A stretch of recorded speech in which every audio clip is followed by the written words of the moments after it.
talo fatu talafola Radio Samoa le nei tai au ma lole soifo manuia usimai al faafonga o tala o le tai au.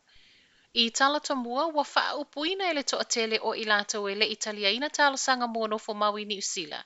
O le vaenga le immigration o ilato nei o lo uawina faa na natu pe mo le malo. O faa upunga matua ingo le lefia fio le to atele e pe ona moli mau i tala le Herald. E umi se taimi faa tali e se tala ya lato tala sanga mono fo mau. Peitai, o le taimi lava to e tala sanga ia faa awi mai i tua tala sanga mono fo mau.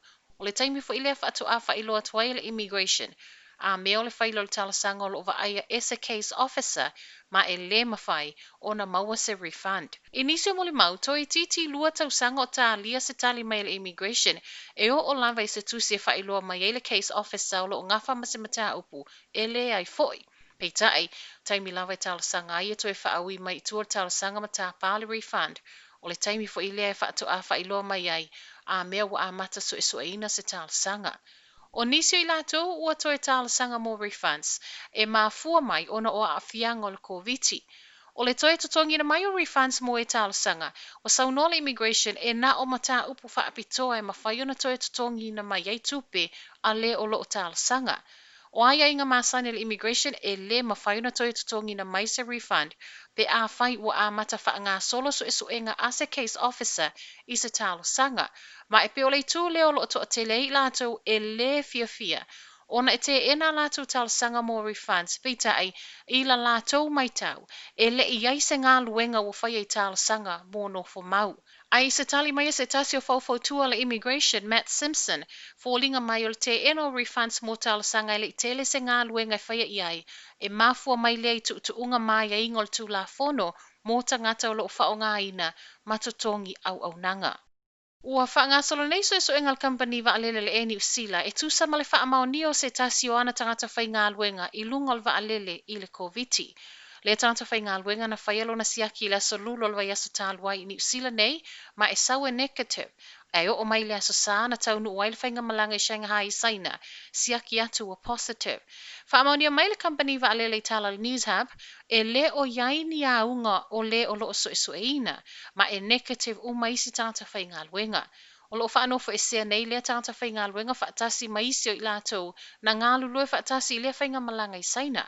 Tā lia so engal vaengal so fo malolo i nei saina, ma ni usila nei, ai maise o le tau mawhai o company wa alele e toi whaafo i mai i lātou nei.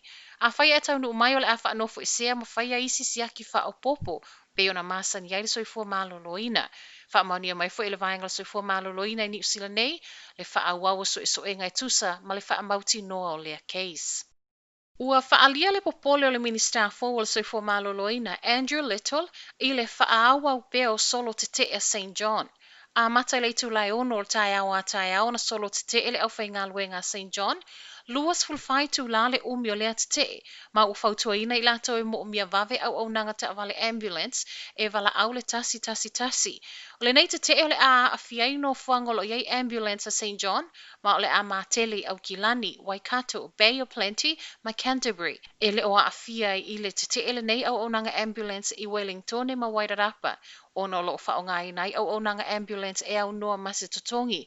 O le fia lava tanta whai ngā luengal si tanga o lātou totongi na fola e tausanga tāl wai, pita i lea o tali le pūlenga, wa le ngā whātia le totongi no nei si tanga fōu. Ua sa wai ma le talasanga le minister, ia i lātou lo whaatala noa ina sei unga o le nei mata upu, e vave ona soa lau pule, ona o le a fiaio au nanga o lo mo miai ta avale ambulance i taimi whaavavave. E se mai le te e a tai au, a whai ai le whaamalie ina lava le yuni matanta whai ngā luenga, o le aso na i nei mai le ono le tai au, o le ato e solo te e foi se i o i le ono, i le tai au le aso saa.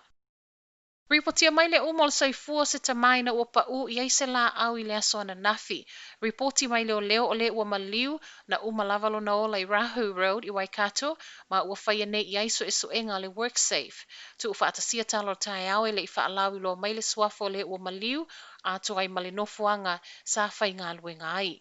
E se mai mta upule nei, a wauli fo ia nafi mali wai le sa aveina se tasi o waalele lai titi i mātua Wellingtone, o le ua umalo na ola e ana ina le neiva alele, ma o le latalata i le tu la e lua, na o ane ai reporti i leo e iai le waalele wa pa u latalata ane i kai toke.